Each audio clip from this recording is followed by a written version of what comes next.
So hello hi नमस्कार जय Jagannath friends. कैसे हो आप लोग? आई एम सॉरी, बहुत दिन से मैं वीडियो अपलोड नहीं कर पा रहा था, इसलिए माफ़ी चाहता हूँ आप सभी से।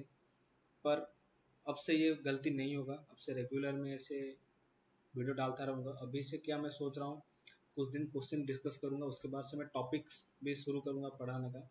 जीएस का हर वो सब्जेक्ट, जैसे हिस्ट्री हो, ज्योग्राफी हो, पॉलिटी हो, इकोनॉमिक्स हो, स्टैटिक्स हो, साइंस का कोई भी टॉपिक्स मैं पढ़ाना शुरू करूँगा। बस अब कुछ दिन और ऐसे ही क्वेश्चन का सीरीज चलता रहे। ठीक है, तो चलिए बिना कोई टाइम वेस्ट किए डायरेक्टली क्वेश्चन शुरू करते हैं। तो आज का पहला क्वेश्चन ये रहा आपके लिए।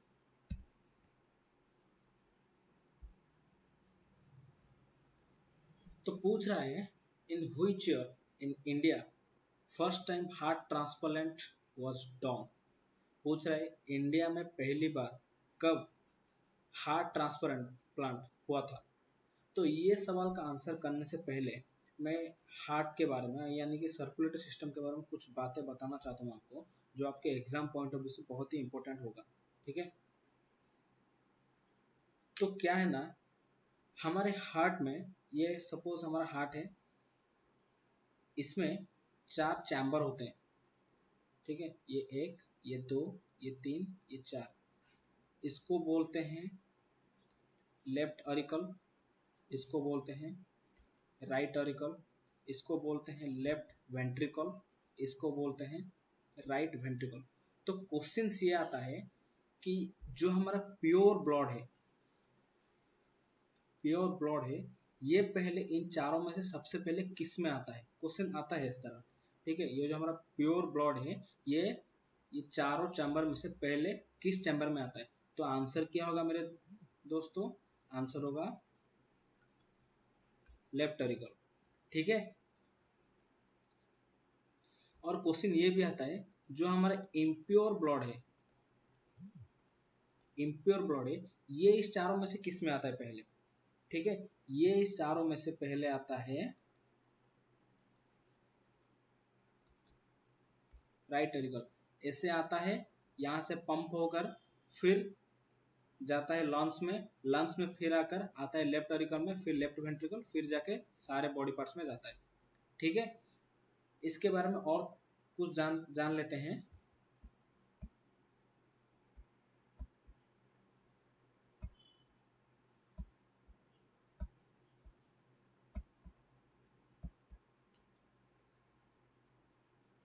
हमारा जो सारे हमारा ब्लड कैरी कौन करता है, जो हमारा सारे वेन्स और आर्टरी है, इसमें से सारे, वो तो देखेंगे कौन कैरी करता है कौन नहीं, पर इससे पहले हमें ये जान लेना चाहिए कि सबसे लार्जेस्ट आर्टरी क्या है।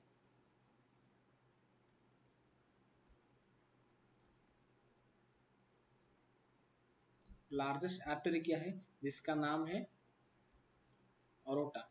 और लार्जेस्ट वेन कौन सा है? लार्जेस्ट वेन है हमारा वेना कावा। जो सारे हमारा इम्प्योर ब्लड है, इसमें कैरी होता है, सारे के सारे impure blood except accept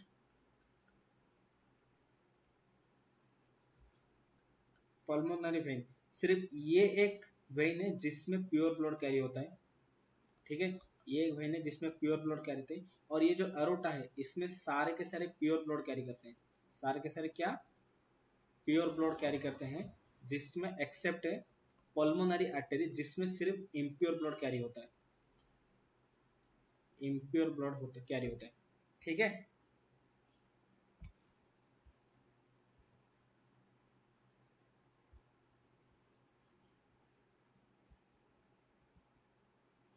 sorry दोस्तों, थोड़ी गलती से हो गया ये।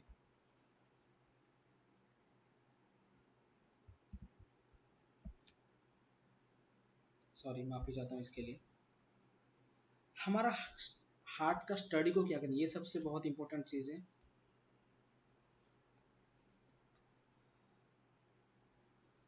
स्टडी ऑफ हार्ट कहते हैं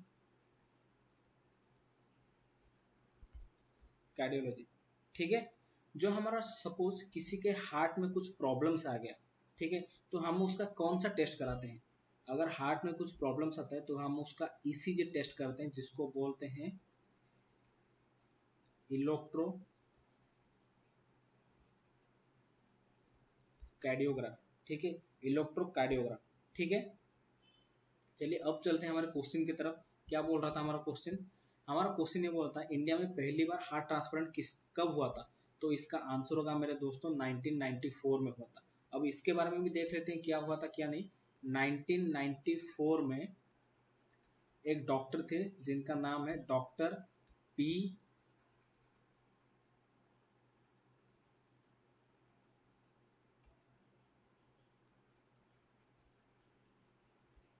वेणुगोपाल, जो कि दिल्ली एम्स में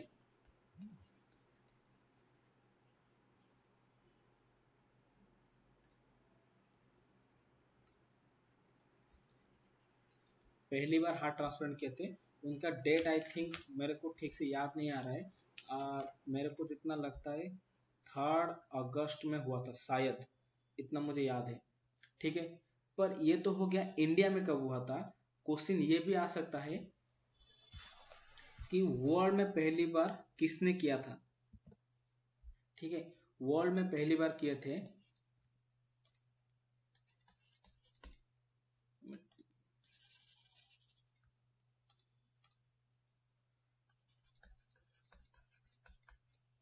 वर्ल्ड में पहली बार हुआ था डॉक्टर क्रिस्टियन बर्नर ने किया था। ठीक है, डॉक्टर क्रिस्टियन बर्नर ने पहली बार हार्ट ट्रांसप्लांट किया। उनका ईयर मुझे याद नहीं, आप थोड़ा चेक कर लेना। ठीक है, डॉक्टर क्रिस्टियन बर्नर ने पहली बार किया था। ठीक है, तो ये हो गया हमारा पहला क्वेश्चन का आंसर। अब चलते हैं दूसरे क्वेश्चन की तरफ। तो दूसरा क्वेश्चन ये रहा आप सबके सामने दोस्तों। ठीक है, देखिए क्या बोल रहा है। which of the following is the largest which of the following is a part of spinal cord? I'm really sorry, which of the following is a part of spinal cord? इसमें पूछ रहा है कि इनमें से कौन सा हमारे स्पाइनल कॉर्ड का पार्ट है। ठीक है, पहले मैं बता दे रहा हूं हमारे स्पाइनल कॉर्ड में कौन कौन सा बोन है।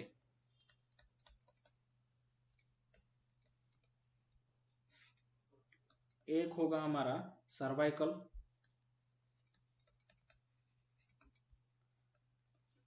सेकंड होगा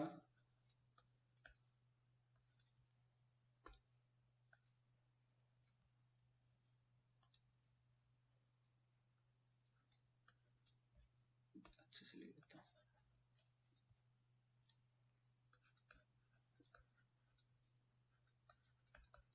थोरासिक, फिर होगा हमारा लुम्बर,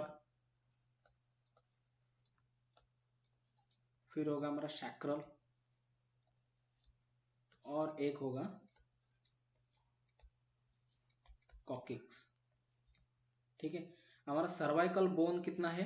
टोटल 7 सर्वाइकल बोन से 12 थोरासिक है, लुम्बर और सैक्रल दोनों ही 5-5 है, और कोकिक से 4। ठीक है, इसके बारे में और थोड़ा देखते हैं। हमारे जो स्केलेटन से हमारे जो स्केलेटन है बॉडी में मेजरली 2 तरह के होते हैं, एक्सियल बोन एंड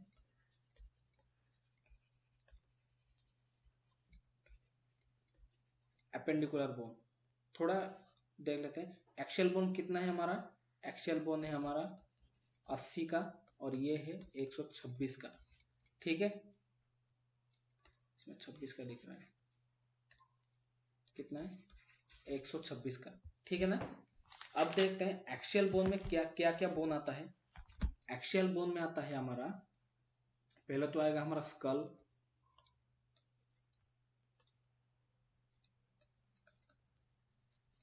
जो 29 का है, 29 स्कल बोन है। उसके बाद आएगा वर्टेब्रल वर्टेब्रल कॉलम, जो कि हमारा आसपास 26 आ जाएगा। तीसरा है हमारा रिब्स, वो हमारा 12 पैर में 24 बोन आ जाएगा, 12 जोड़ी में। फिर एक आएगा स्टेरनम, ये आ गया 6 4 10 9 19 20 1 2 3 4 आ गया 80। और ये थोड़ा ज़्यादा है, इसमें मैं डिटेल्स लिखता हूँ, जिसमें फोर लिम्स आएगा 60, देन आएगा हिंड लिम्स, हिंड लिम्स आएगा 60। ये मैं अभी बोल दे रहा हूँ, जब मैं स्केलेटल सिस्टम का टॉपिक लूंगा उसके वहां पे बहुत अच्छे से डिटेल्सली आपको समझाऊंगा सब कुछ। उसके बाद आएगा ग्रिडल्स, ये आएगा 6 6 6 या 126, ठीक हो गया। अब देखते हैं स्कल में क्या क्या आएगा, स्कल में नहीं, ये जो अपेंडिकुलर बोन में, इसमें जो फोर लिम्ब है इसमें क्या क्या आएगा। तो पहले क्वेश्चन देख लेते हैं, ठीक है। Which of the following part of the spinal cord, that is ये सर्वाइकल भी है, सर्कल भी है, लुम्बर भी है, तो आंसर क्या हो जाएगा 4, ऑल ऑफ द अबव, ठीक है। चलो अब देखते हैं क्या फोर लिम्ब में क्या क्या बोन्स है, ठीक है। फोर लिम्ब में पहले तो आएगा हमारा ह्यूमरस, उसके बाद आएगा रेडियो, रेडियो एंड अल्ना, तीसरा आएगा क्या कार्पल, चौथा आएगा मेटाकार्पल, पांचवा आएगा क्या फालेंजेस।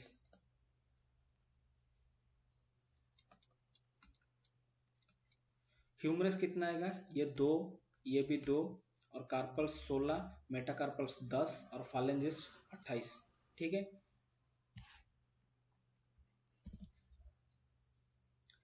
फिर आएगा क्या हमारा हिंड लिम्ब,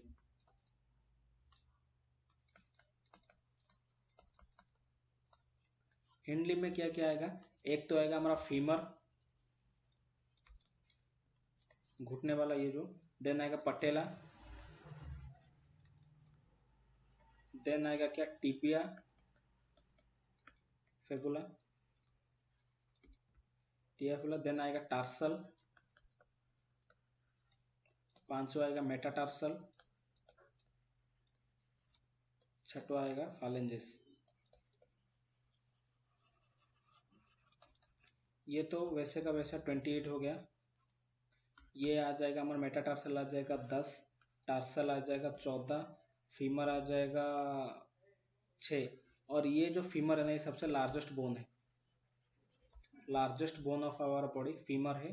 देन पटेला आ जाएगा कितना 2, और टिबिया फिबुला आ जाएगा 4। अगर लार्जेस्ट बोन आएगा तो फीमर आएगा, स्मॉलेस्ट अगर पूछेगा तो आप लोग आंसर करेंगे स्टेप्स, जो ईयर बोन है, ठीक है, ईयर बोन है। तो ये हो गया आपका ओवरऑली एक नॉलेज अबाउट स्केलेटल सिस्टम। फिर एक क्वेश्चन छूट गया था हमसे, ये देख लेते हैं, ठीक है। ये पूछ रहा है व्हिच, देखिए क्वेश्चन देखिए, ये पूछ रहा है which viceroy of India suggested the construction of Victoria Memorial in Kolkata, ठीक है। इसमें आपका एक क्वेश्चन आपको पता चल गया कि विक्टोरिया मेमोरियल कहाँ पे है, कोलकाता में है, ये तो पता चल गया आपको।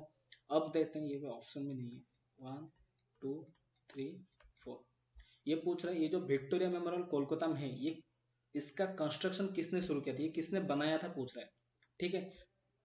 तो आंसर क्या होगा आपका, इसका आंसर जानने से पहले हमें सबका ईयर मालूम होना चाहिए इनका। जब जब जब ये वाइसरॉय में थे इन सबका ईयर मालूम होना चाहिए। तो लॉर्ड कर्जन का कब ईयर था, 1889 से 1905 तक लॉर्ड कर्जन का था। डलहौसी का कब था, डलहौसी का था 1848 से लेकर 1856 तक था इनका। फिर लॉर्ड रिपन का कब तक था, लॉर्ड रिपन का था 1880 से लेकर 1884 तक। फिर लॉर्ड हार्डिंगे का कब तक था, लॉर्ड हार्डिंगे का 1910 से लेकर 1916 तक, ठीक है, लॉर्ड हार्डिंगे। अब देखते हैं इनके टाइम में क्या क्या सब हुआ था, इसका आंसर मैं बता देता हूँ दोस्तों, इसका आंसर हो जाएगा लॉर्ड कर्जन। मैं दूसरे कलर से लिख देता हूँ, इसका आंसर हो जाएगा लॉर्ड कर्जन। ठीक है, तो पहले हम देखते हैं किसका, लॉर्ड कर्जन जी का।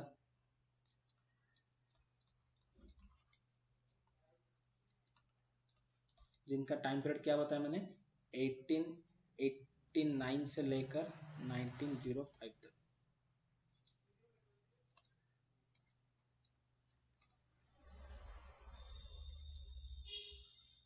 ठीक है, इनके टाइम में क्या क्या होता बताइए। इनके टाइम तो सबसे बड़ा हादसा हुआ था जो है पार्टीशन ऑफ बंगाल, जो 1905 में हुआ था। इसके मुताबिक क्या हुआ था, स्वदेशी मूवमेंट,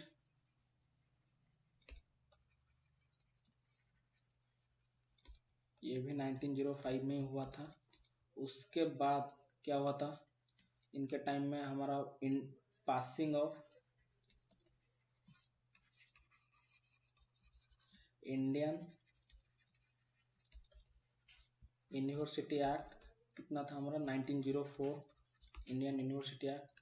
देन आएगा हमारा सेकेंड दिल्ली दरबार हुआ था इनके टाइम में। फर्स्ट कब हुआ था मैं बताता हूँ, ठीक है। फर्स्ट इसी चार में से किसी का टाइम में होता बताता हूँ। उसके बाद क्या होता हमारा, इनके टाइम में और ज़्यादा कुछ नहीं, इतना ही मुझे याद है, इतना ही शायद ज़्यादा हुआ था। ठीक है, और देखते हैं लॉर्ड कर्जन के बाद देखते हैं Lord Dalhousie. Lord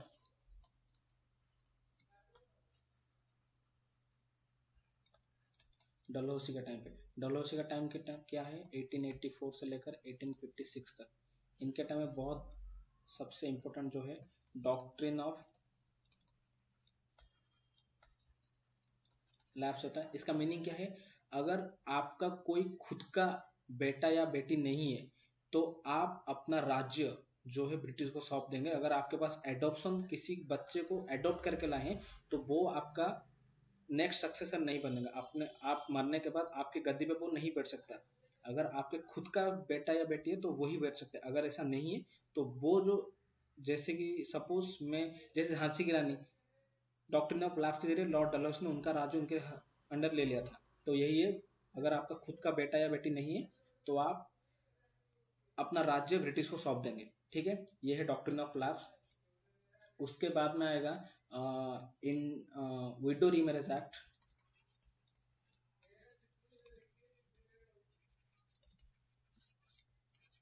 window remarriage act.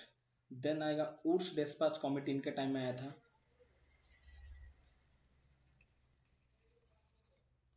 Woods despatch committee जो कि एक एजुकेशनल बेस के लिए वेस्टर्न एजुकेशन के ऊपर आया था ये। फिर आया था post office act, post office 1854। फिर इनके टाइम में आया था क्या हमारा सेकेंड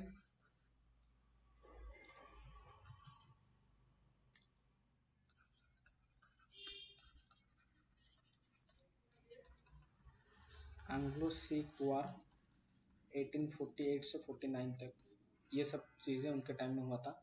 और क्या हाँ, इनके टाइम में एक और हिंदू विडो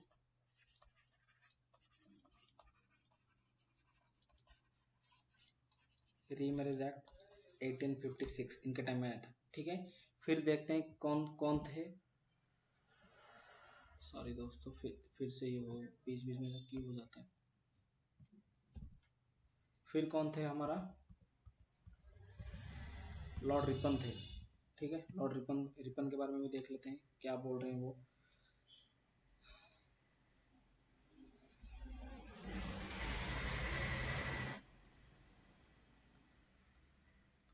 लॉर्ड रिपन का टाइम था 18 सॉरी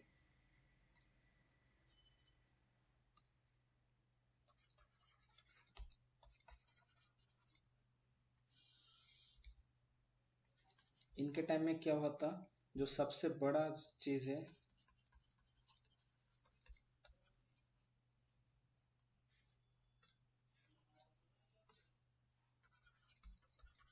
एल्बर्टविल कंट्रोवर्सी। ये क्या है मैं अच्छे से समझाऊंगा बाद में। अभी बोलूँगा तो वीडियो बहुत लंबा हो जाएगा, ठीक है। हिल्बर्ट बिल्कुल मैं सब कुछ आराम आराम से आपको पढ़ाऊंगा, डोंट वरी, ठीक है। इसके बाद हुआ था repeal of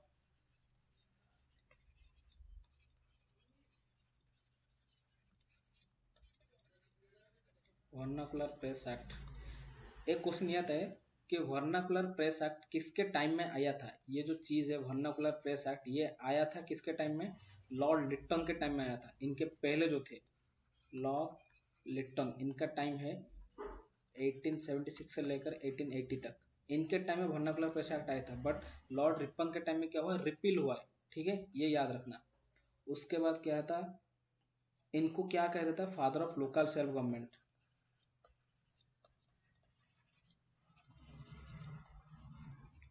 father of local self government, ठीक है। ये हो गया हमारा लॉर्ड रिपन जी। फिर कौन है? लॉर्ड हार्डिंगे जी।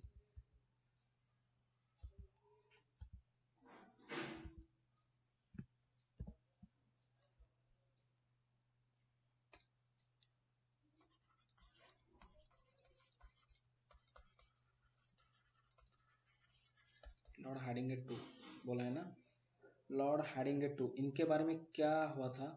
इनके बारे में पहला फर्स्ट दिल्ली दरबार ये हुआ था लॉर्ड हार्डिंगे के टाइम में। फिर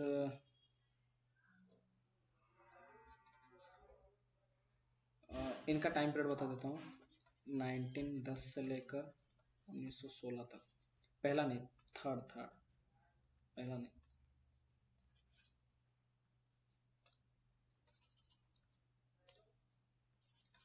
थर्ड दिल्ली दरबार हुआ था दिल्ली में। जो इनके ऊपर रासबिहारी बोस ने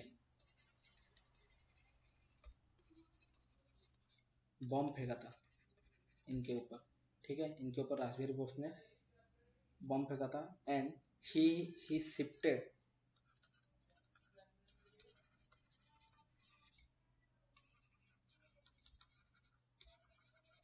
capital from Kolkata to Delhi, ठीक है। देन इनके टाइम में होम रूल मूवमेंट शुरू हुआ था।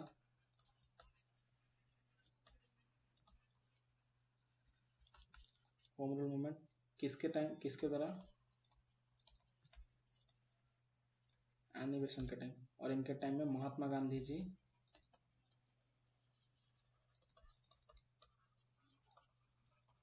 Return to India from South Africa से आ गए, ठीक है। ये हो गया हमारे सारे वाइसरॉय के बारे में जानकारी।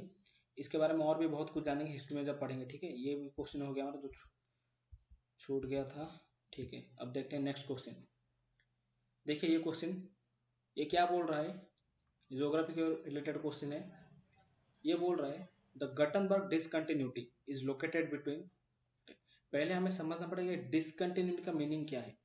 डिसकंटिन्यूटी का मीनिंग कुछ नहीं, सपोज ये क्रस्ट है और ये मेंटल है, इनके बीच का जो बाउंड्री है इसको ही बोलते हैं डिसकंटिन्यूटी, ठीक है।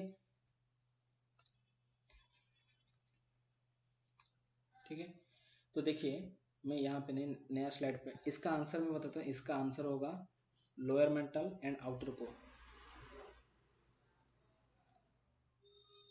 इसका आंसर होगा lower mental and outer core, ठीक है। मैं सारे क्वेश्चन का राउंड ऑफ कर देता हूँ ताकि आप सबको ठीक से समझ आ जाए, कंफ्यूजन ना हो।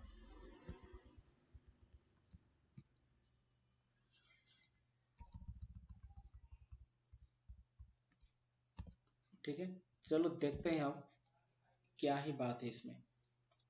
मैं ये कलर चूज करता हूँ। सपोज ये हमारा अर्थ का पार्ट है, इसको मैंने एक पीस से तोड़ दिया, ठीक है। ये ऊपर का पार्ट है,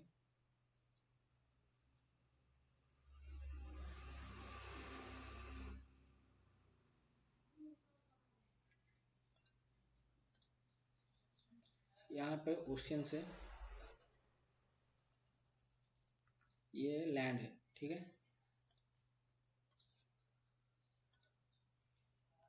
ये अपर क्रस्ट है, ये लोअर क्रस्ट है। ये अपर क्रस्ट और लोअर क्रस्ट का बीच का जो बाउंड्री है उसको बोलते हैं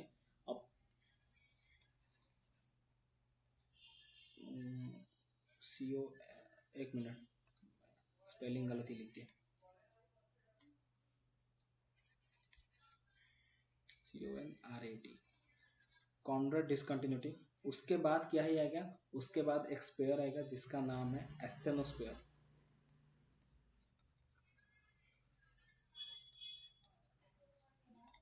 एस्थेनोस्पेयर, उसके बाद मेंटल का लेयर आएगा जो मैं दो टाइम में डिवाइड करता हूँ। ये है अपर मेंटल और ये है लोअर मेंटल। फिर आएगा क्या, ये होगा आउटर कोर, ये होगा इनर कोर। ठीक है, तो ये जो लोअर क्रस्ट है ये पहले अपर क्रस्ट हो गया, ये लोअर क्रस्ट हो गया। इसके बीच का बाउंड्री क्या है, कॉर्नर ऑफ डिस्कंटिन्यूटी। फिर ये लोअर क्रस्ट और ये अपर मेंटल। लोअर क्रस्ट और अपर मेंटल का जो बाउंड्री है उसको बोलते हैं मोहो डिस्कंटिन्यूटी। मैं लिखूंगा सब, ठीक है, मोहो डिस्कंटिन्यूटी। फिर upper mantle and lower mental के बीच में क्या है, रेपिटेड डिस्कंटिन्यूटी। फिर ये lower mental and outer core के बीच में गटनबर्ग। फिर ये आउटर कोर इनर कोर के बीच में है लेहमैन डिस्कंटिन्यूटी। ठीक है, तो पहले हमें देखना चाहिए क्या, हमारा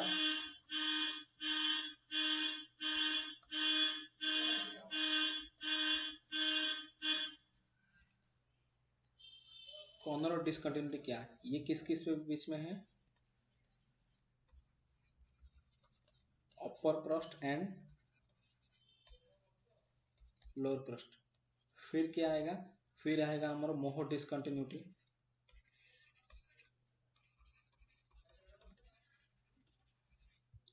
ये आएगा हमारा किस किस के बीच में, हमारा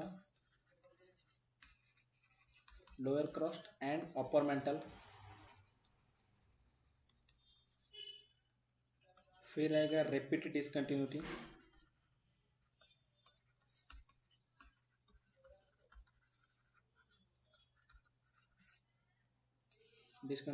ये किस किस में है, ये आएगा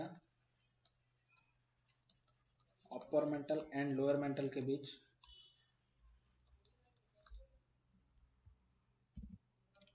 फिर 4 नंबर में कौन सा आएगा, हमारा जो क्वेश्चन पूछा गया था, गटनबर्ग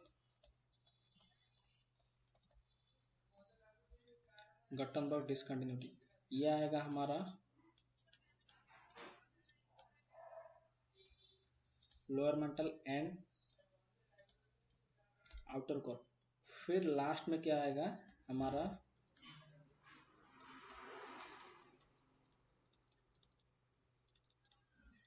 लेहमैन डिस्कंटिन्यूटी। किस किस के बीच में आएगा, outer core and inner core. ठीक है, क्लियर हो गया। चलिए नेक्स्ट क्वेश्चन की तरफ चलते हैं। देखिए ये थोड़ा समझने वाला क्वेश्चन है, मतलब प्रैक्टिकलाइज वाला क्वेश्चन है। ये पूछ रहा है Mumbai receives more rainfall than Pune because Mumbai और पुणे के बीच का अप्रोक्सीमेट डिस्टेंस है 150 से लेकर 200 किलोमीटर तक, बट फिर भी मुंबई में ज्यादा बारिश होता है, पुणे में कम बारिश होता है, ऐसा क्यों है। ठीक है, इससे पहले हमें एक कॉन्सेप्ट पढ़ना पड़ेगा जिसको बोलते हैं ओरोग्राफिक रेनफॉल। ठीक है, क्या होता है, देखिए ये एक माउंटेन है, विंड ऐसे आ रहा है, वो क्या आ रहा है, कैसे आ रहा है, क्या होगा क्या नहीं, वो मैं आपको एक चैप्टर है विंड्स एंड प्रेशर बेल्ट, ठीक है, और एक रेनफॉल नाम का चैप्टर, उसमें आराम से समझाऊंगा। ठीक है, आपको बहुत अच्छे से पीपीटी बना के वो पिक्चर दिखा के आपको अच्छे से समझाऊंगा। बस अभी समझ लीजिए कि विंड एक तरफ से आ रहा है, ये नंबर 1 साइड है और ये नंबर 2 साइड है। जैसे जैसे विंड ऊपर की तरफ चढ़ेगा ना, उसका जो मॉइस्चर पकड़ने का कैपेसिटी होगा, मॉइस्चर होने का कैपेसिटी होगा, धीरे धीरे डिक्रीज होता जाएगा। ठीक है, धीरे धीरे डिक्रीज होगा जाएगा। जब ये डिक्रीज होगा तो इसी साइड में बहुत अच्छे से बारिश करके जाएगा, बहुत अच्छे से बारिश करेगा। फिर जब आगे की तरफ चलेगा, फिर ये क्या होगा, डिसेंड होगा नीचे की तरफ, नीचे की तरह जब डिसेंड होगा तो इसका मॉइस्चर होल्डिंग कैपेसिटी धीरे धीरे इंक्रीज होता जाएगा, बट कोई भी मॉइस्चर पकड़ नहीं पाएगा क्योंकि जमीन के अंदर कोई हमें बड़ा सा समुद्र दिखने को नहीं मिलेगा। ठीक है, विंड्स या एयर तब भी, हवा तब भी मॉइस्चर पकड़ सकता है जब उसके रास्ते में बहुत बड़ा समुंदर आएगा। ठीक है, तो जब ये डिस्टेंट होगा उसके सामने कोई समुंदर नहीं आएगा तो ये मॉइस्चर पिकअप नहीं कर पाएगा और इस साइड में बारिश नहीं होगा। तो जिस साइड में बारिश होगा उसको बोलते हैं विंडवार्ड साइड। ठीक है, और जिस साइड बारिश नहीं होता उसको बोलते हैं लीवार्ड साइड।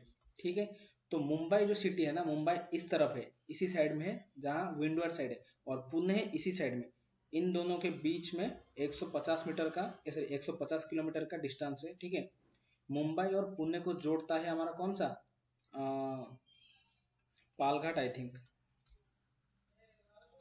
ठीक है, पालघाट, भोरघाट, सिनकोटा पास, ये तीन है ना। ठीक है, ठीक है, तो मुंबई और पुणे को कौन जोड़ता है, पालघाट। ठीक है, ये मुंबई है विंडवर्ड साइड में और पुणे है लीवर्ड साइड में। हमारा इंडिया में ऐसा देख लो, ये है इंडिया,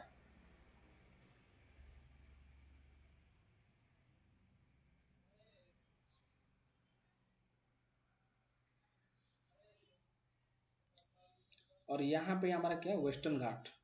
ठीक है, हमें एक मौसम के बारे में पता होगा जिसको बोलते हैं साउथ वेस्ट मानसून, दक्षिण पश्चिम मौसमी। ठीक है, तो ये क्या होता है ना, जब इंडिया के वेस्ट साइड से ये आता है, ऐसे आएगा, ये जो सामने आएगा वेस्टर्न घाट, वेस्टर्न घाट ऐसा तो नहीं है कि वेस्टर्न घाट कोई काट के चला जाएगा, ये तो कभी काट के जा ही नहीं सकता।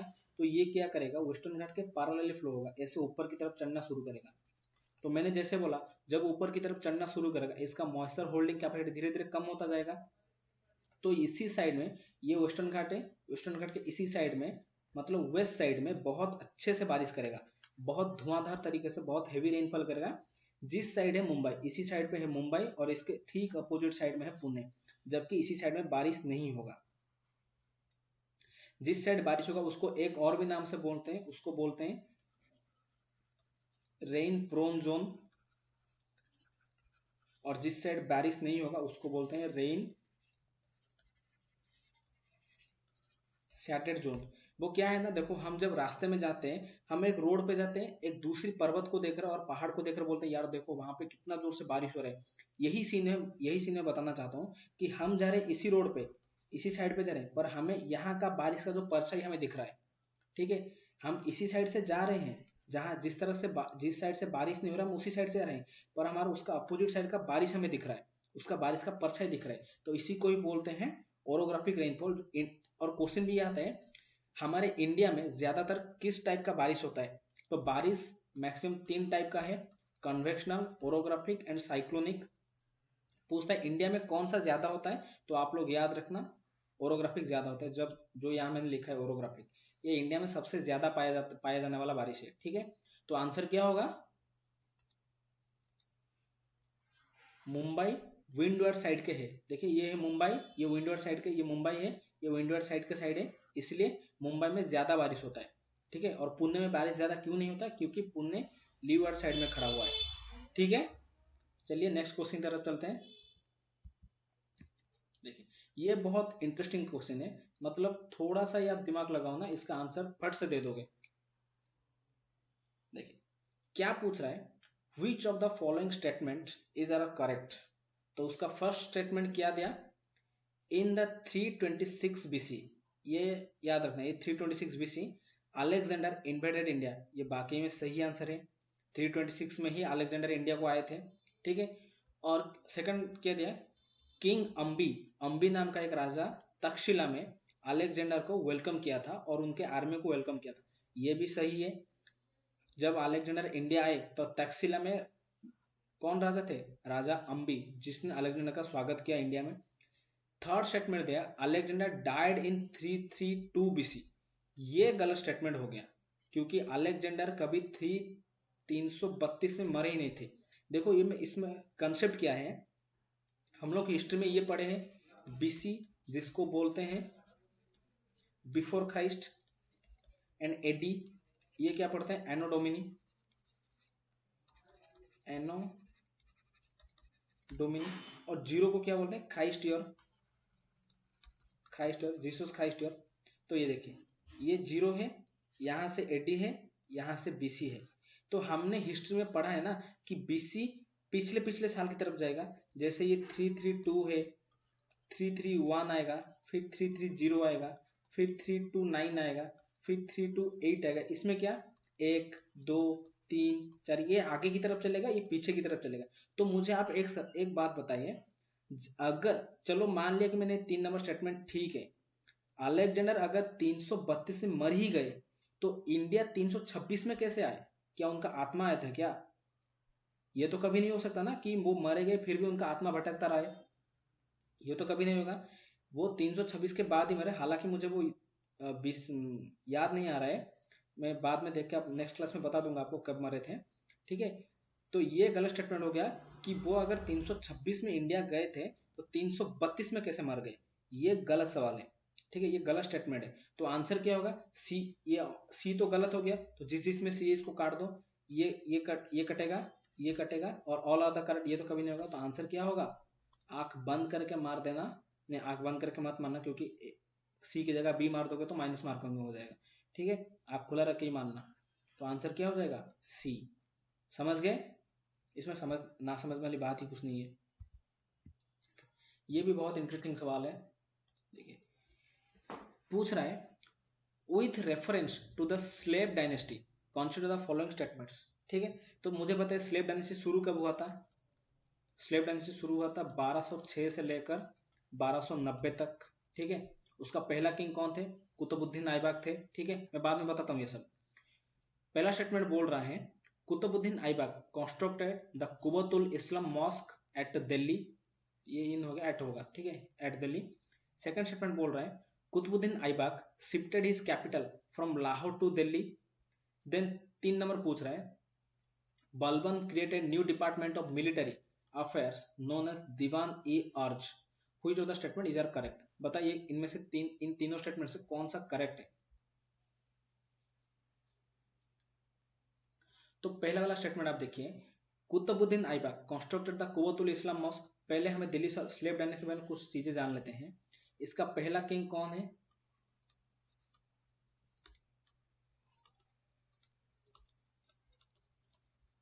कुतुबुद्दीन ऐबक है फर्स्ट। उसके बाद कौन है? इल्तुतमिश। उसके बाद कौन है?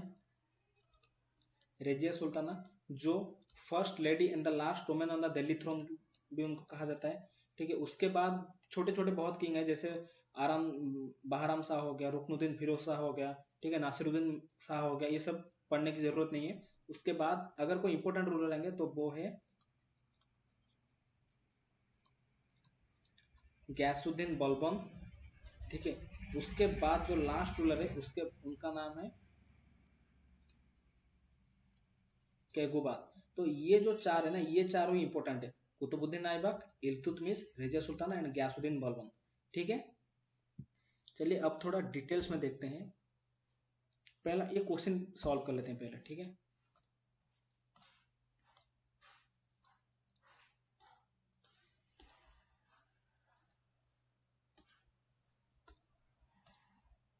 क्या हो गया, अरे हो क्यों नहीं रहा है? ठीक है, चलो इसमें चला लेते हैं, चल तो रहा है, देखते हैं। हाँ ये इसमें तो हो रहा है। देखिए कुतुबुद्दीन ऐबक, ये गलत हो गया, कुद्दीनूब हो गया, सॉरी।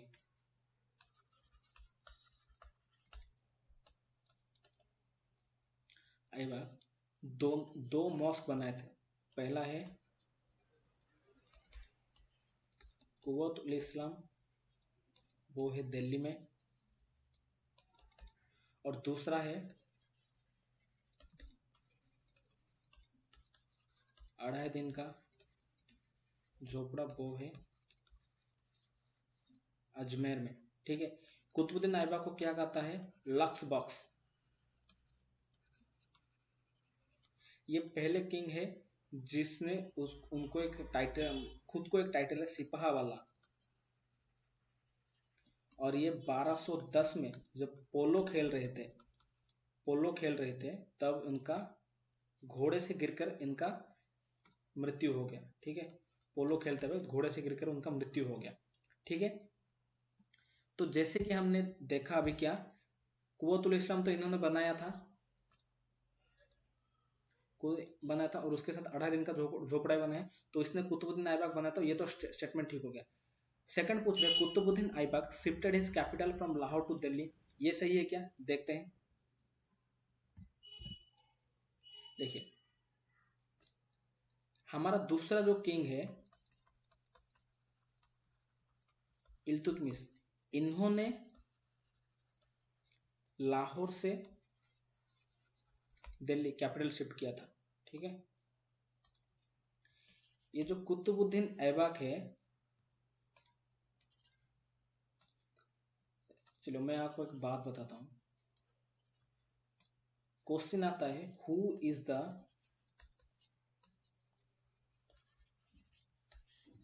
फाउंडर ऑफ दिल्ली सल्तनत, तो आप आंसर क्या करेंगे? फाउंडर ऑफ दिल्ली सल्तनत,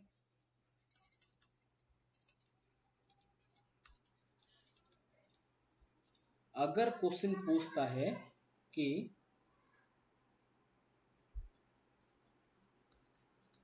who is the real founder of Delhi सल्तनत, तो आप लोग आंसर करेंगे इल्तुतमिश। क्योंकि ये स्टोरी सुन लीजिए, ये कुतुबुद्दीन ऐबक है, इल्तुतमिश है।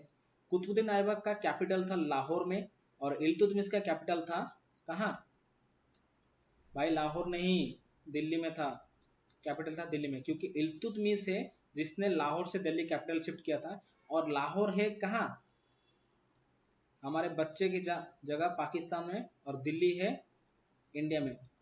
पर ये तो हमारे आज़ादी से पहले का बात है, को 1210 की बात है ना, ये आज़ादी के पहले की बात है। ठीक है, तो अभी हम लोग ये क्यों पढ़ रहे हैं? क्योंकि अभी भी तो, अभी आज़ादी के बाद की बात करेंगे ना हम। इंडिया पाकिस्तान पार्टीशन हो गए तो लाहौर पाकिस्तान में, तो हम थोड़ी ना बोल पाएंगे कि लाहौर हमारा प्लेस है, नहीं, ऐसा तो नहीं बोल पाएंगे ना।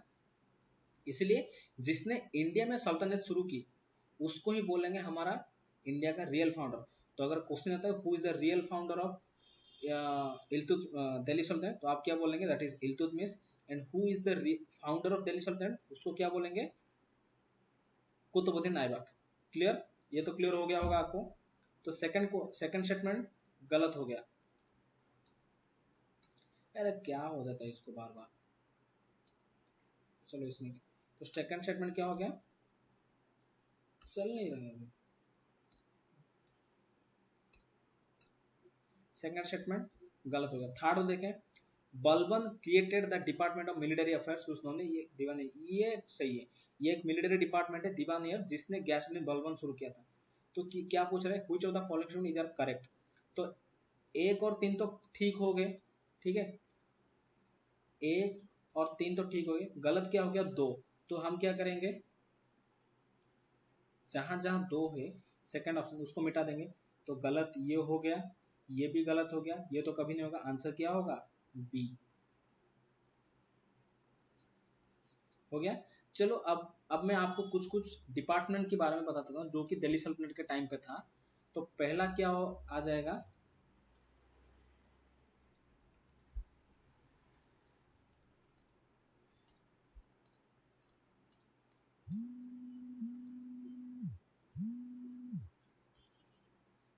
भाई क्या हो रहा है, अभी हैंग मत हो यार। चलिए, पहला डिपार्टमेंट क्या है? पहला डिपार्टमेंट, एक मिनट में पानी पी लेगा थोड़ा।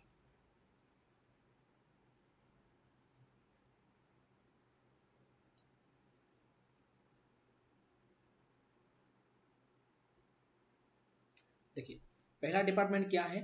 पहला डिपार्टमेंट है दीवान एक कोही। ये कौन सा डिपार्टमेंट है? ये है हमारा एग्रीकल्चरल डिपार्टमेंट।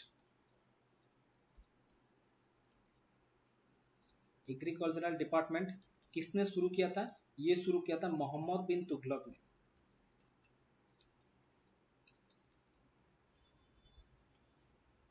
तुगलक, तुगलक का स्पेलिंग मिस्टेक है। हमारा ब्लैक बोर्ड ही सही है यार। तुगलक, ठीक है। इसको क्या बोलते हैं? इंसेन किंग, पागल, पागल राजा, ठीक है, इंसेन किंग बोला जाता है। उसके बाद एक डिपार्टमेंट आएगा, क्या वो है? दीवान ए खैरियत।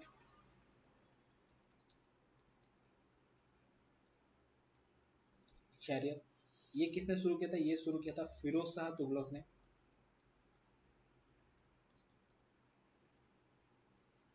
ठीक है। ये कौन सा डिपार्टमेंट है? ये है डिपार्टमेंट ऑफ चैरिटी।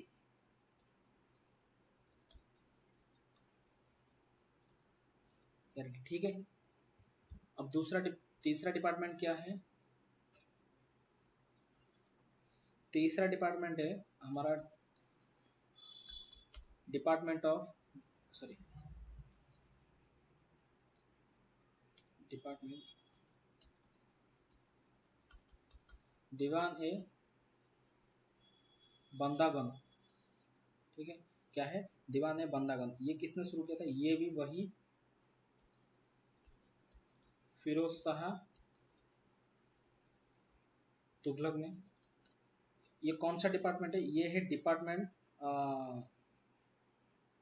ये कौन सा? Department of slabs, sorry, suddenly याद आएगा, डिपार्टमेंट ऑफ स्लेब्स। 4 नंबर होगा। ये है हमारा, और कौन सा डिपार्टमेंट रहेगा? दीवान ए आस, दीवान ए, नॉट आस, इट्स अ खास आस खास, दीवान ए खास। ये क्या है? ये शुरू किया था हमारे प्यारे शाहजहां ने, मतलब मैं इनको लब मशर बोलता हूँ, ठीक है। दीवान ए खास है, ये है हमारा दीवान ए खास,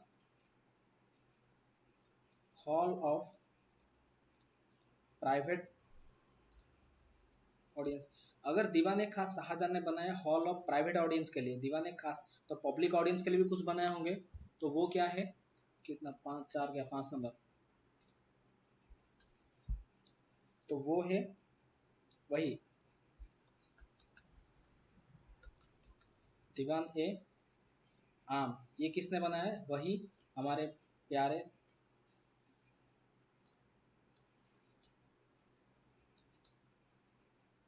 शाहजहां ने। ये है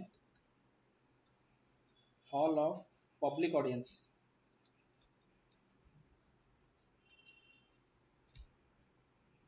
और क्या डिपार्टमेंट है? थोड़ा याद तो दिला। हाँ, एक इम्पोर्टेंट है, दीवान ए रियासत। दीवान ए रियासत किसने बनाया है? हमारे अलाउद्दीन खिलजी ने। अलाउद्दीन खिलजी, ठीक है। और ये कौन सा डिपार्टमेंट है? ये हमारा टू कंट्रोल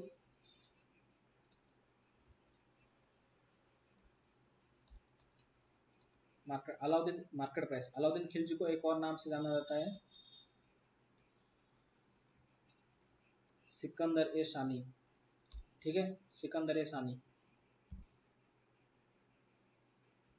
हाँ, ठीक है। इतना हो गया आपके डिपार्टमेंट।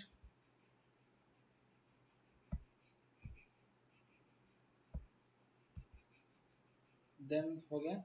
फिर सेकंड लास्ट क्वेश्चन देखते हैं। ये पॉलिटी का क्वेश्चन भी आ गया। ये बहुत इंटरेस्टिंग क्वेश्चन है यार। ठीक है, क्या बोल रहा है? In India, no confidence motion against the central government. पहले इन इंडिया में no confidence motion central government against कौन लाता है? तो पहले हमें जानना पड़ेगा ये नो कॉन्फिडेंस मोशन क्या है। नो कॉन्फिडेंस मोशन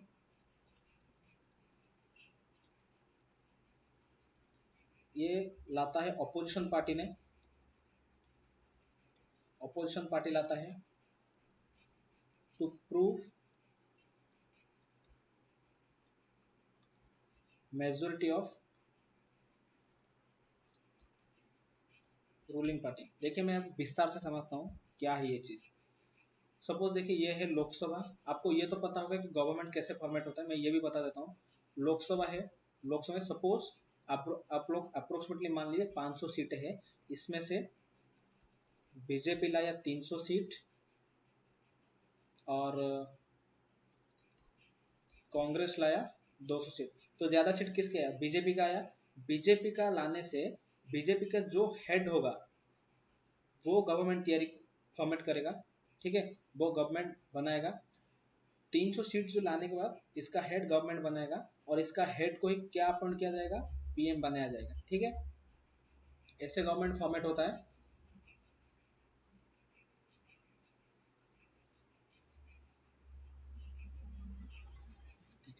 अब देखिए लोकसभा है, इसमें जो गवर्नमेंट बनाएगा वो तो रूलिंग पार्टी हो गया। सपोज बीजेपी है रूलिंग पार्टी और कांग्रेस है अपोजिशन पार्टी, ठीक है। अगर कांग्रेस को कभी लगेगा कि बीजेपी ने अपना मेजोरिटी खो रहा है, मतलब 500 का आधा कितना है? 250 प्लस एक, 251 सीट से ज्यादा जो लाएगा या तो 251 सीट जो लाएगा वो गवर्नमेंट बनाएगा। तो कांग्रेस को लगेगा कि बीजेपी का जो 251 सीट है वो कम होता जा रहा है, वो उसका मेजोरिटी खोता जा रहा है। तो ऐसा तो नहीं होगा कि जिसके पास मेजोरिटी नहीं होगा वो गवर्नमेंट बना के रख पाएगा, ठीक है। तो कांग्रेस ऑपोजिशन पार्टी का लीडर क्या करेगा? बीजेपी के नाम में सिर्फ लोकसभा में एक बिल पास करेगा जिसको बोलते हैं एक motion, sorry not a bill, it's a motion, no confidence motion, ठीक है। अगर ये नो कॉन्फिडेंस मोशन लोकसभा में पास हो जाता है तो क्या होगा? गवर्नमेंट लैप्स कर जाएगा। समझे मैं क्या बोला? अगर ये नो कॉन्फिडेंस मोशन किसने लाया? ऑपोजिशन पार्टी ने लाता है, ऑपोजिशन पार्टी लाता है। कहां पर लाता है? ये सिर्फ लोकसभा में ही आएगा, ओनली इन लोकसभा, ठीक है। नो कॉन्फिडेंस मोशन लाएगा, ये क्यों लाता है?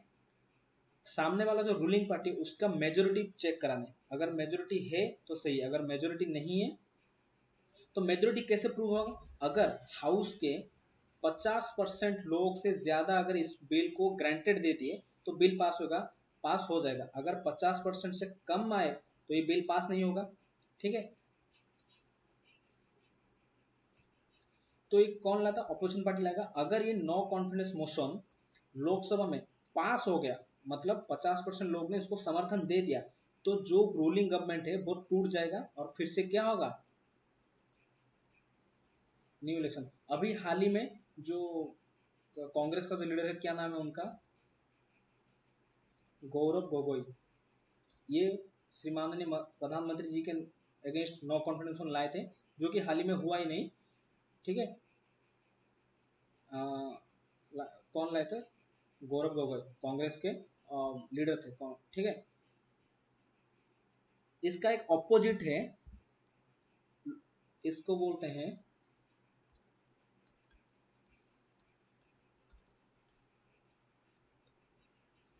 Confidence motion.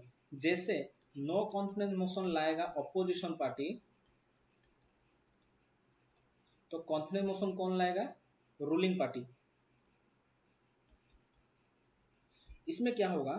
अगर ऑपोजिशन पार्टी बोलेगा तुम्हारा, रूलिंग पार्टी को बोलेगा तुम्हारा मेजोरिटी नहीं है, मेजोरिटी प्रूव करो, तो रूलिंग पार्टी क्या करेगा? वो क्या लाएगा? कॉन्फिडेंस मोशन लाएगा, ठीक है। इसमें मैं बोलना भूल गया, अगर नो कॉन्फिडेंस मोशन लोकसभा में पास हो गया तो गवर्नमेंट लैप्स हो जाएगा। अगर पास नहीं हुआ तो जैसे का वैसा ही सब कुछ रहेगा। समझ गए? मैं बाद में लिखूंगा, ये सब अच्छे से लिख दूंगा, ठीक है। अगर रूलिंग पार्टी ने कॉन्फिडेंस मोशन लाया और अगर वो कॉन्फिडेंस मोशन पास हो गया तो क्या होगा? गवर्नमेंट स्टिल रहेगा। अगर पास नहीं हुआ तो इसका मतलब क्या?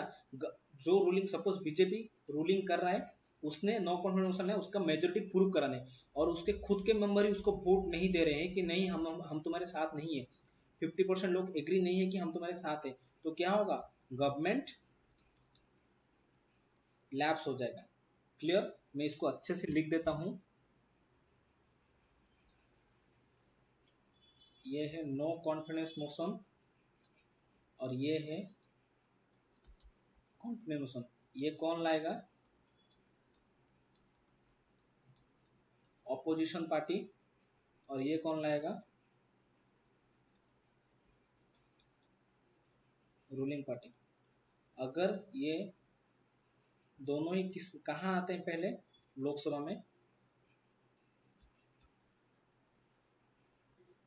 इंट्रोड्यूस्ड इन लोकसभा, ये भी लोकसभा में। अगर ये पास हो गया तो क्या होगा? गवर्नमेंट लैप्स हो जाएगा। अगर पास नहीं हुआ तो गवर्नमेंट रूल करेगा, ठीक है। और अगर ये पास हो गया तो गवर्नमेंट रूल करेगा। अगर पास नहीं हुआ तो गवर्नमेंट लैप्स कर जाएगा। क्लियर? और एक इंटरेस्टिंग बात आपको बताता हूँ। अगर किसी भी कोई भी अगर बिल आएगा, नॉर्मल बिल हो, अगर सपोज मैंने सोचा कि हमारा जो मनरेगा स्कीम है, Mahatma Gandhi national rural employment guarantee act, ये जो रूल है इस पर मैं कुछ सुधारना चाहता हूँ और इसके लिए मैंने एक बिल लाया लोकसभा में, बिल पास किया लोकसभा में। अगर ये बिल पास नहीं होता तो भी गवर्नमेंट टूट जाएगा, गवर्नमेंट लैप्स हो जाएगा। क्योंकि कोई भी बिल आता है उसको मेजोरिटी में कौन पास करता है? रूलिंग गवर्नमेंट, ठीक है। मनरेगा बिल नहीं, अगर कोई भी बिल आएगा, अगर वो लोकसभा में पास नहीं हुआ, ठीक है, 50% मेजोरिटी से पास नहीं हुआ तो क्या होगा? गवर्नमेंट लैप्स हो जाएगा। क्लियर? ठीक है, तो ये क्वेश्चन भी क्लियर हो गया। इसका आंसर क्या होगा? In India no confidence motion against central government can be passed only in Lok Sabha, ठीक है, क्योंकि लोकसभा में ही गवर्नमेंट रहता है, ठीक है। Now come to the last question. क्या बोल रहे हैं? India has a tropical monsoon type climate. Second, northern part of India lies in the subtropical and temperate zone and the part laying to the south to tropic of cancer falls in the tropic zones। सी बोल रहा है India is not located exactly between the tropical latitude, ठीक है। तो पहला statement तो ये ठीक है कि India is a monsoonal type of climate, जिसमें मानसूनल टाइप में क्या होता है? बारिश अच्छे से होता है, वेट क्लाइमेट, हमारा वेदर और क्लाइमेट दोनों वेट रहते हैं। South east monsoon, north east monsoon लगातार सालों में लगता रहता है, ये बारिश लगता रहता है। तो इंडिया में क्या है? मानसूनल टाइप ऑफ क्लाइमेट है। तो ये तो हमारा ठीक हो गया, सही हो गया, ठीक है। अब देखते हैं नॉर्थ पार्ट ऑफ इंडिया लाई इन सब ट्रॉपिकल एंड टेम्परेट जोन। पहले हमें ये जानना है ट्रॉपिकल एरिया है क्या है, टेम्परेट एरिया क्या है और फ्रिजिड एरिया क्या है। देखिए मैं, ये हमारा अर्थ है, सपोज ये अर्थ है, ये इक्वेटर है, 0 डिग्री इक्वेटर। ये है 23 half and north, tropic of Cancer. और ये है 23 half and south, tropic of Capricorn. ये है 66 and half south, Antarctic circle. और ये है हमारा क्या? 90 डिग्री साउथ, जो है हमारा साउथ पोल। ये है हमारा 66 एंड हाफ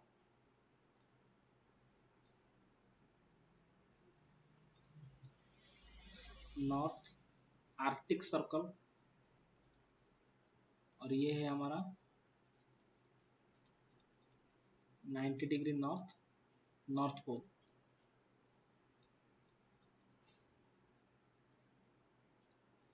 ये जो एरिया दिख रहे हैं आप, ट्रॉपिक ऑफ कैंसर से कैप्रिकॉन तक, मतलब 23 एंड हाफ डिग्री नॉर्थ से 23 एंड हाफ डिग्री साउथ तक, इसको हम बोलते हैं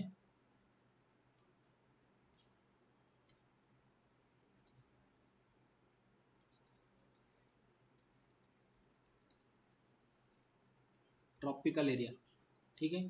इसके ऊपर जो भी एरिया है इसके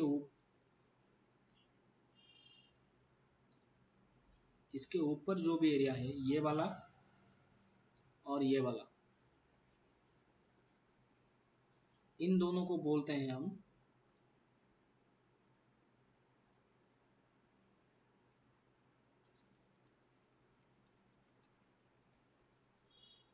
टेम्परेट एरिया,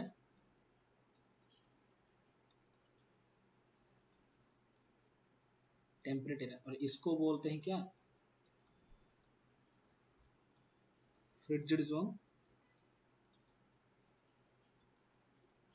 फ्रिक्स्ड जोन। ठीक है, अब पता चल गया कि 23 हाफ नॉर्थ से 23 हाफ साउथ तक क्या है, ट्रॉपिकल एरिया। अब देखते हैं इंडिया कहाँ का हमारा लाई करता है।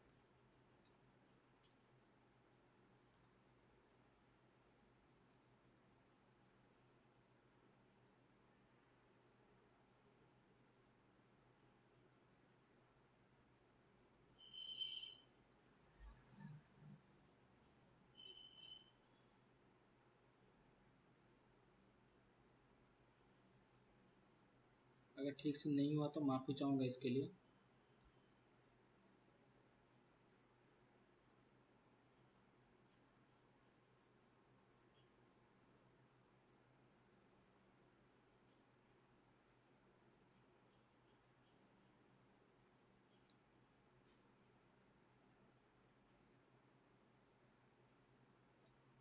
ठीक है, जितना हुआ हुआ। ठीक है, ये जो हमारा लाइन है, ये है 23rd हाफ नॉर्थ, जो है ट्रॉपिक ऑफ कैंसर। ठीक है, मैं एक चीज बताना चाहूंगा आपको,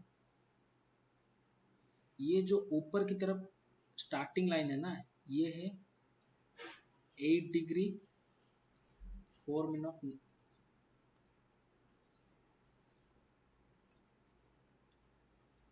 4 मिनट नॉर्थ, और ये लास्ट में है 37 डिग्री 6 मिनट नॉर्थ। यहाँ का है कितना, 68 डिग्री 7 मिनट ईस्ट, एंड यहाँ का है 97 डिग्री 25 मिनट ईस्ट। तो मैंने क्या कहा था, 23 से 23 डिग्री साउथ तक, ये देखिए ये नॉर्थ है। ठीक है, इंडिया नॉर्थ में है, 23 डिग्री नॉर्थ से 23 डिग्री साउथ तक में जो है एरिया है ट्रॉपिकल एरिया। तो ये इंडिया का ये टोटल साउथ पार्ट है। देखिए ये जो है ये इंडिया का पूरा टोटल साउथ का पार्ट है। तो ये साउथ का पार्ट हमारा किस में टोटल आ गया, ट्रॉपिकल एरिया में आ गया। और 23 के ऊपर जो भी एरिया है ना, उसको हम क्या बोलते हैं, टेम्परेट एरिया। तो इंडिया का नॉर्थ पार्ट, ये जो पार्ट है, ये किस में आ गया, टेम्परेट पार्ट में आ गया ना। ठीक है, समझे ना क्या बोल रहा मैंने। 23 हाफ नॉर्थ से नीचे की तरफ जो जो एरिया है, 23 नॉर्थ हाफ से 23 हाफ साउथ तक जो एरिया है वो ट्रॉपिकल एरिया है। तो इंडिया का साउथ पार्ट किस में आ गया, पूरा ट्रॉपिकल एरिया में आ गया। 23 हाफ नॉर्थ के ऊपर जो एरिया है, ट्रॉपिक ऑफ कैंसर जो ऊपर जो है बहुत टेम्परेट एरिया है। तो एक इसका नॉर्थ पार्ट किस में आ गया, टेम्परेट एरिया में आ गया। क्लियर हो गया। तो ये देख ले क्या बोल रहा है, नॉर्थ पार्ट ऑफ इंडिया सब tropical and temperate zone. India का नॉर्थ पार्ट टेम्परेट जोन में आ गया, and the part lying to the south tropic of cancer falls in the tropical zone, and the part lying to the south falls on the tropic of cancer and falls on the tropical zone। Clear हो गया, मतलब ये भी सही है,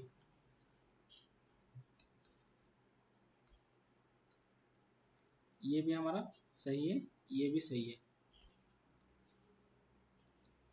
3 number C देखें, India is not located exactly between the tropical latitude. अभी तो मैंने बताया भाई 23 डिग्री नॉर्थ से बीच में रह गया, 23 डिग्री साउथ तक नहीं गया, पर ऊपर का आधा पार्ट कहाँ गया, टेम्परेट में चला गया। तो टोटल हमारा इंडिया क्या 23 डिग्री नॉर्थ से 23 डिग्री साउथ के बीच रहा क्या, नहीं, ये आधा पार्ट टेम्परेट में रहा, आधा पार्ट ट्रॉपिकल में रहा। तो ये स्टेटमेंट ठीक होगा क्या, आप ही बताइए।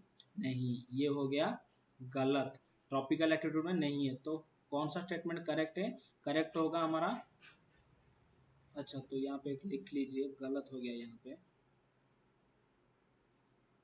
ठीक है, अच्छे से लिख देता हूँ, टाइप कर देते हैं।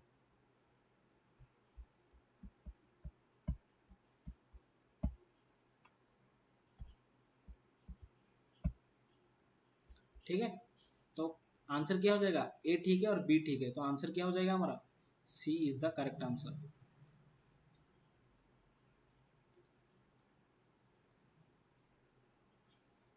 सी इज द करेक्ट आंसर। ठीक है, तो आज का ये सेशन हम यहीं पे वाइंड अप करते हैं। Hope you understand well. उम्मीद है जो भी मैंने अभी आज डिस्कस किया आप सबको याद हो गया होगा, कोई डाउट नहीं रहेगा। अगर किसी को कोई डाउट हुआ होगा तो कमेंट में बता देना, कमेंट में लिख देना, मैं आंसर कर दूंगा, वहाँ पे आपको रिप्लाई में कर दूंगा।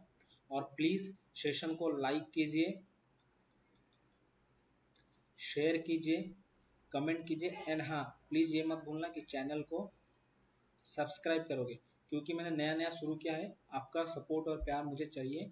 अगर आपका सपोर्ट और प्यार ऐसे ही बना बरकरार रहेगा तो मैं इससे और भी अच्छा अच्छा कंटेंट डालूंगा। और मैं वादा करता हूँ अच्छा सा जीएस बहुत अच्छे से आपको समझा के छोड़ूंगा।